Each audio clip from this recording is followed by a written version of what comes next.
Voilà, nous voici pour la deuxième partie, hein, enfin, de la deuxième vidéo qui sera la résolution de la partie 1, et donc ce sera une vidéo enfin ce sera découpé en deux vidéos. La résolution de la partie 1 sera découpée en deux vidéos. Comme j'ai dit, la première partie qui est plutôt cinématique dynamique, et ensuite la deuxième qui est pour la partie calcul de centre de gravité. Voilà. Non, excusez-moi. Pour la partie statique, partie calcul centre de gravité, c'est la partie 2 qui sera l'objet d'une quatrième et dernière vidéo. Donc, ici, on avait un système. Je vous disais qu'on désire changer le moteur d'un ascenseur et on impose les valeurs suivantes. Donc, il va falloir calculer un petit peu la puissance, ce qui importe surtout pour un moteur. Finalement, c'est la puissance et le couple nominal du moteur. Alors, on n'a pas encore vu comment fonctionnent les réducteurs de vitesse, hein, tout ce qu'on appelle la transmission de puissance. Donc, j'avais dit que le réducteur, vous l'oubliez, qu'en fait, il a un rapport de 1. Donc, en gros, vous n'aviez que directement le moteur sur l'arbre. On a donc un tambour avec un câble enroulé. Le tambour a un diamètre de 500 mm. On a une cage d'ascenseur qui a une masse de 2300 kg. Cet ascenseur, quand il est mis en route, subit une accélération de 0,5 m par seconde au carré. Et sa vitesse, lors de la montée, est de 18 000 mm par minute. Voilà. Donc en gros, les données. Et donc, on avait comme question, sur cette base, déterminer les éléments suivants. Je vous demande la vitesse de rotation et le couple du tambour, donc c'est la partie cylindrique où s'enroule le câble, la puissance et le couple nominal du moteur, la tension maximale appliquée sur le câble, et ensuite ce qui fera l'objet de la troisième vidéo, donc la deuxième sur la partie 1, sur la résolution partie 1, si on considère le tambour comme une poutre sur deux appuis, espacée de 2,3 mètres, soumise à une force unique posée au tiers de la longueur, déterminer les réactions d'appui. Donc ça, je détaillerai par la suite. Donc, qu'est-ce qu'on va faire? On va commencer par la première question, vitesse de rotation et couple du tambour. Donc, qu'est-ce qu'un tambour? C'est un cylindre, finalement, sur lequel s'enroule un câble. Alors, la vitesse de rotation, c'est ce qu'il y avait de plus simple.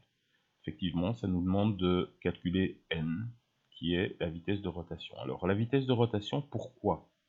Mais pour assurer la montée de 18 000 mm par minute.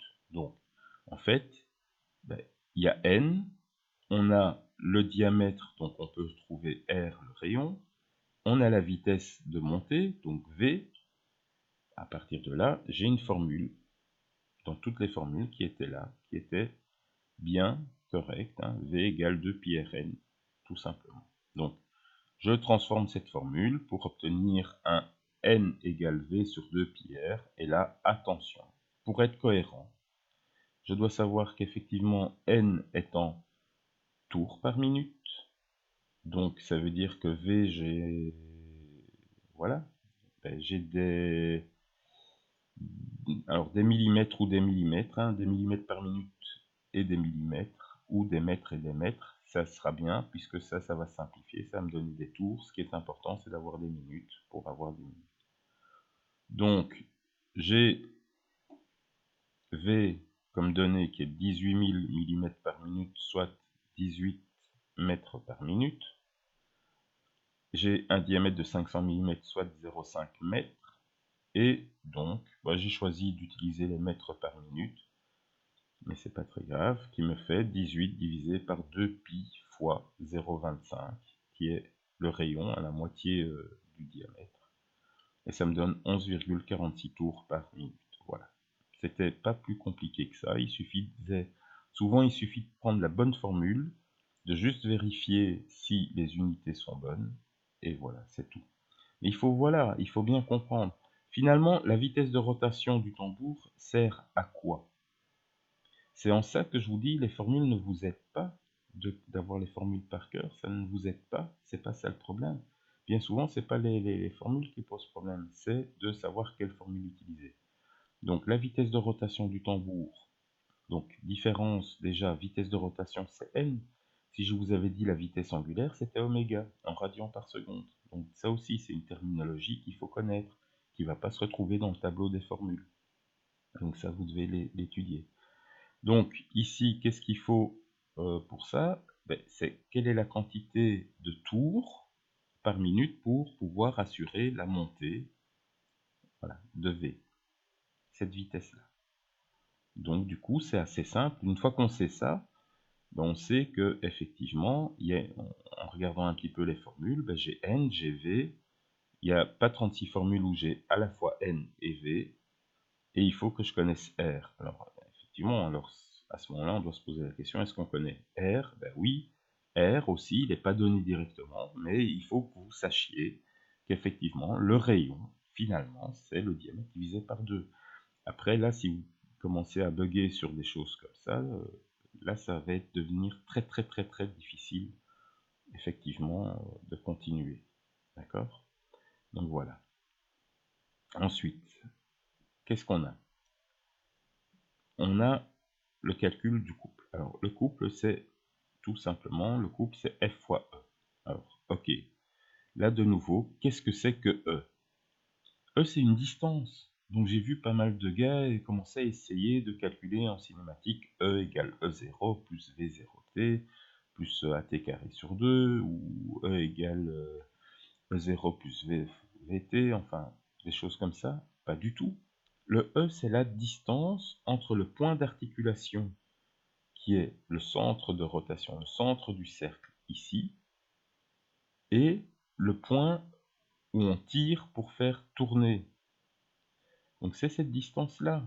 Donc T, c'est F, hein, c'est la force, c'est l'effort, c'est la tension du câble, et le E, c'est le R, c'est ça finalement, c'est le rayon. Donc en fait, si on réécrit, parce que ça on peut toujours faire, hein, je veux dire, F c'est une lettre générale qui veut dire c'est une force, c'est la nature. Ce qu'on va vouloir surtout dans un premier temps, c'est noter quelle est la nature. Donc, dans la formule générale, on note la nature de la grandeur. C'est une force. Mais cette force, je vais l'appeler T pour tension du câble. Donc finalement, c'est quoi le couple? C'est la tension du câble, T, fois quelle distance? R, c'est le rayon. Donc là, le rayon, je le connaissais. Il me faut calculer T. Alors pour calculer T, la force, donc je sais que c'est une force. Comment est-ce qu'on calcule une force en général? Avec d'autres formules, mais il y en a aussi une qui est toute simple, qui est M fois A. F égale M fois A, donc égale T, puisque en termes de nature, c'est la même chose. Mais il faut pas oublier, et c'est ça que j'arrêtais pas de vous dire, attention, on l'a fait avec l'exercice de l'ascenseur plusieurs fois, c'est que l'accélération, c'est pas seulement l'accélération qui est donnée, 0,5. C'est 0,5, c'est uniquement l'accélération que nécessite la cage d'ascenseur pour atteindre cette vitesse. Mais en tout moment, on est sur Terre, et on est tous soumis, alors c'est vrai qu'on ne le sent plus vraiment, sauf quand on tombe, ou quand on lâche un objet, mais on est tous soumis à la gravité terrestre. Donc en fait, le A, c'est l'accélération de l'ascenseur plus G. Et donc, ça veut dire que A, c'est 0,5 plus 10. Hein. Donc, je fais cette petite approximation d'utiliser 10 au lieu de 9,80. Mais c'est pas le problème. Vous voyez bien que le problème n'est pas d'utiliser 9,80 ou 10, c'est de carrément ne pas l'avoir utilisé parce qu'on oublie qu'il y a G. Et donc l'accélération réelle à laquelle est soumise tout le système, c'est 10,5. Alors, à partir de là, j'ai 2300 qui est la masse. Hein, je reprends la valeur, je vous invite à revenir un peu plus haut pour revoir, mais 2300 fois 10,5, ça me fait 24 150 newtons. Ben voilà, j'ai trouvé ma tension. Mais maintenant, j'ai T, j'ai R, je peux calculer C, puisque R, j'avais déjà calculé que c'était 0,25. N'oubliez pas de le remettre en mètres hein, de nouveau. Pourquoi? Le couple, il est en newton-mètre. Donc si vous mettez un rayon à 250, ça va être des newtons millimètres. Donc ça, de nouveau, soyez cohérents. voyez en quoi vous voulez avoir votre réponse. Si vous voulez avoir en Newton-mètre, il va falloir mettre des mètres. Si vous voulez avoir je sais pas moi, des millimètres par seconde, alors il faudra mettre des millimètres par seconde. Donc voilà. Alors, à ce niveau-ci, qu'est-ce qu'on a déjà fait? On a déjà répondu à la première question, on a trouvé la vitesse de rotation et le couple du tambour. Mais pour pouvoir faire ça, on a déjà calculé la tension maximale appliquée sur le câble. Il me reste la deuxième question, hein, pour la première partie qui était la partie cinématique dynamique. C'est la puissance et le couple nominal du moteur. Alors, ce que j'attendais aussi, c'est que vous me mettiez que en fait, le couple du moteur était égal au couple du tambour, puisque j'ai un rapport de 1, je n'ai pas de modification. Et donc, il me reste à calculer la puissance du moteur. Alors, pour la puissance du moteur, et bien sûr la dernière question, mais ça, on la laissera pour après. Alors, la puissance du moteur. Pour la puissance, excusez-moi, on a P égale oméga C, et là, il faut que je trouve oméga, parce que ça, je ne l'ai pas. Et on a P égale W sur T. Alors, le travail, je ne l'ai pas non plus. Mais j'ai aussi une autre formule qui me dit que c'est la puissance est égale à l'énergie cinétique sur T. Et on a aussi une autre formule qui me dit que la puissance est égale à l'énergie potentielle sur T. Alors, je n'ai pas d'énergie cinétique, ça va être compliqué à calculer, en tout cas. Donc, je ne vais pas prendre ces deux formules. Il va me rester les deux premières formules, qui est oméga, C et W sur T. Et je peux résoudre les deux. Alors, oméga, j'ai une formule. Par contre, je connais N. Je connais N qui me dit que oméga est égal à 2 pi n sur 60. Alors ça, c'est une formule. Hein. C'est pas forcément sur 60, mais alors ce sont des radians par minute. Mais donc, si je veux l'avoir en radians par seconde, je dois diviser par 60. La formule qui est donnée, elle est donnée sans le 60, parce que tout dépend un petit peu de ce que vous voulez obtenir. Donc là, si on ne met pas les 60, ce sera des radians par minute, si je veux par seconde. Puisqu'ici, dans ma formule, j'aurais besoin par 60. Je dois les diviser par 60 en plus. Et puis on a le W. Le W, c'était autre chose. Hein. On va voir par la suite. Et donc, si je remets mon 2 pi n sur 60 fois c, bien, je peux, je l'introduis donc à la place de oméga, et là, je connais tout. Donc, je peux le calculer. Alors, je peux me rappeler que le travail, finalement, c'est la tension fois E. Alors, le E ici, pour le coup, c'est bien le E, la distance liée au déplacement linéaire. Est-ce que je le connais? Non. Mais par contre, si je le remplace au niveau de la formule, pour avoir si je remplace le W par TE, par contre, il y a une chose que je peux voir, c'est que le E sur T, eh bien ça, je me rappelle, c'est que E sur T égale à V. La vitesse est égale à l'espace sur le temps. Effectivement, les kilomètres par heure, c'est bien une distance, des kilomètres divisé par des heures par heure, donc par du temps. C'est bien un espace divisé par du temps. Et là, si je remplace E sur T par V, j'obtiens quelque chose qui est P égale T fois V, donc une force fois la vitesse, en l'occurrence la force de tension du câble, la tension dans le câble fois la vitesse. Et la vitesse, je la connais. Donc, je peux calculer l'un ou l'autre. C'est 2 pi fois 11,45 divisé par 60 fois 6037,5, qui est le couple. Ça me donne 7239. Et de l'autre côté, c'est 24 150 fois 18 000 divisé par 60 000, parce qu'en fait, effectivement, je veux la vitesse en mètres par seconde. Donc, mètres par seconde, vu que ce sont des millimètres par minute, je dois diviser par 1000 pour avoir des mètres par minute. Et encore divisé par 60, puisque je veux des secondes. Et ça me donne, là, en l'occurrence, 7245. Donc, on voit qu'il y a 6 watts de différence.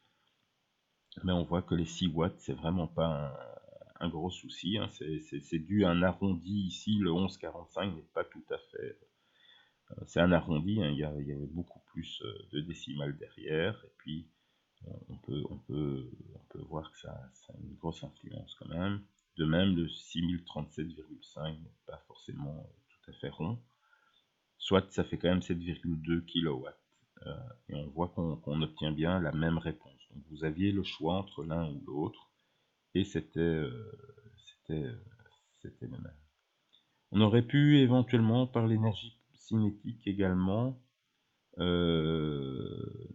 calculer. On aurait dû trouver quelque chose d'assez similaire, hein, puisque voilà.